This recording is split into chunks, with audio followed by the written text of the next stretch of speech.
paling susah cari nafkah sekarang, ya kan? Nah dulu kan perluas, nggak ada reklamasi, kita kemana aja bisa cari nafkah, ya kan? Nah sekarang mau kemana? Kita cari ikan. Itu kan reklamasi itu kan mau dibangun lagi di depan Ancol itu yang udah diuruk karung. Dengar-dengar mau dibikin masjid, ya kan? Tapi di Ancol udah banyak masjid Bu di dalamnya tuh ya. Kenapa sih mau digali lagi? Itu kan tempat pencarian orang kecil Bu.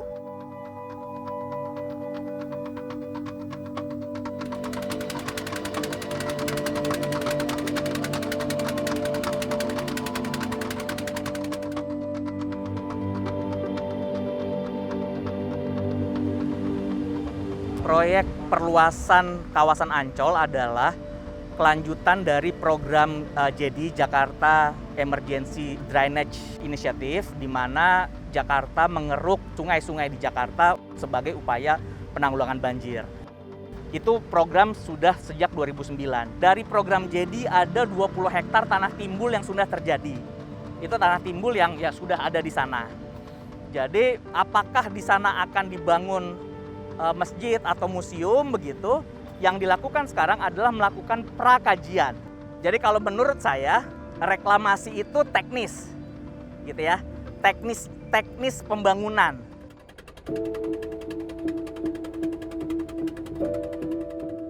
Nah ini dampak yang ada bukan terhadap tanah yang ada, akan tetapi terhadap kehidupan di sekitarnya. Sangat dikhawatirkan bahwa DKI Jakarta ini akan tenggelam karena daerah pesisir yang mestinya ditanami dengan mangrove dan formasi pantai ternyata dijadikan pengembangan atau perluasan Dufan dan Ancol. Secara ekonomi nelayan itu tempat tangkapannya itu menjadi susah jauh karena aktivitas reklamasi menyebabkan laut menjadi kotor dan kemudian mikrobiotanya mencari makan di situ juga sudah tidak ada makanan.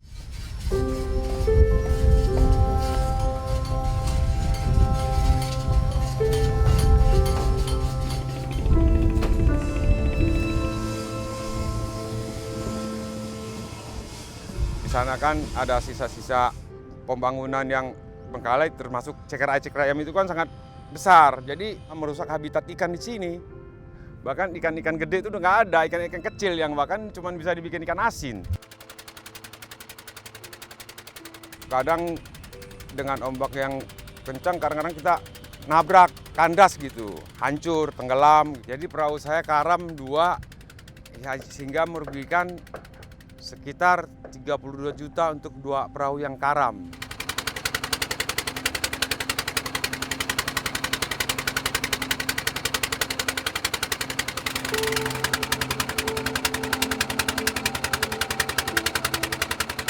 Kami sendiri mengetahui ini dari media ya.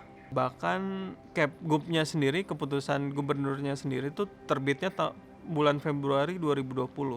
Tapi kita baru mengetahui sekitar akhir Mei dan awal Juni seperti itu. Dan itu kan berarti sudah ada berapa bulan yang terbuang kan.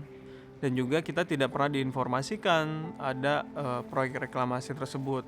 Tidak ada konsultasi publik kepada masyarakat baik yang terdampak oleh reklamasi, yaitu nelayan atau masyarakat di pesisir Teluk Jakarta maupun organisasi lingkungan.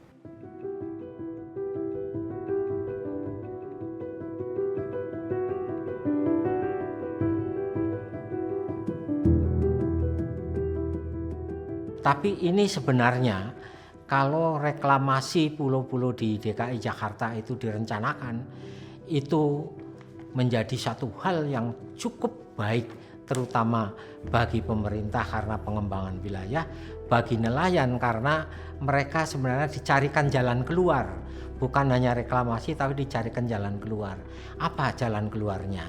Padahal pesisir itu fungsinya secara alamiah itu sebagai penyangga atau sepandan pantai, tapi sekarang justru diizinkan untuk pengembangan bisnis Dufan dan Ancol.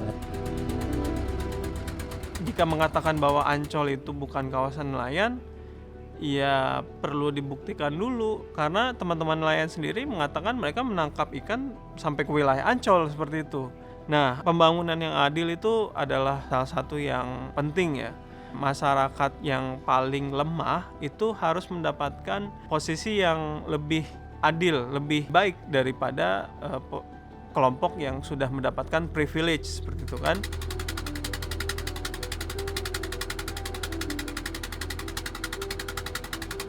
Di laut itu kan tempat arealnya nelayan sebenarnya, tempat bisikronnya, tempat pencariannya nelayan. Di situ kan diuruk. Areal penyebaran kami dipersempit tambah begitu. Tapi ya nggak ketemu lagi titik temunya. Padahal pengajuan kami tuh supaya kasih aset lewat jalan aja, nggak ketemu sampai sekarang juga.